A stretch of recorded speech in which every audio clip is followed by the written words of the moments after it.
এটা খুব সুন্দর লাগতেছে। গাছটা উঠাচ্ছি একবার এই দিয়ে না পিকনিক করতে আসি খাবি।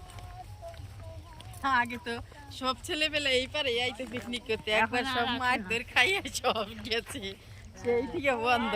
ভদ্র হয়ে গেছে সেই বছর থেকেই বন্ধ হয়েছে। মাছ দেখাই দিলে খাই যাবো আমার হাটের স্টাইলটা তোল ওই সাপ থেকে না লোক আনে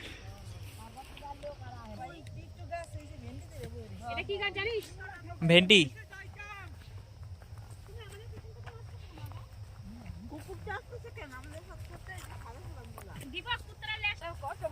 বল আমাদের সঙ্গে সঙ্গে কুকুর জলের বোতলটা দাও তো খাই।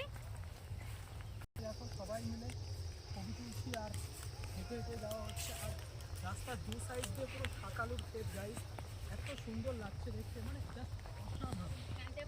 দেখে আমার বেশি ভালো লাগছে।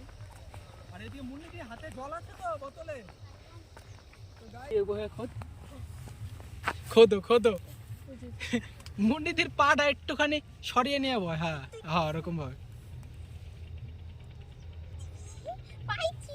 তো গাইস দেখো এখানে শাক আলু খোদা চলছে, এত খোদাখুদির পরেও শাক আলু বেরিয়েছে। আর তো গাইস দেখো এখানে একটা আছে বড় মাপের শাক আলু, তুমি তাড়াতাড়ি বের কর তাড়াতাড়ি। তো একটা আলু খোদার জন্য গাইস দেখো কতটা জমি খোদা হয়ে আছে। এই তো গাইস একটা বেরিয়ে গেছে দেখো। আমি লাইফে ফার্স্ট টাইম গাইস জমি থেকে শাক আলু তুললাম, এর আগে কোনোদিনও তোলা হয়নি। তো মুন্নিতে কেমন লাগছে শাক আলু তুলে? একদম বাপরে।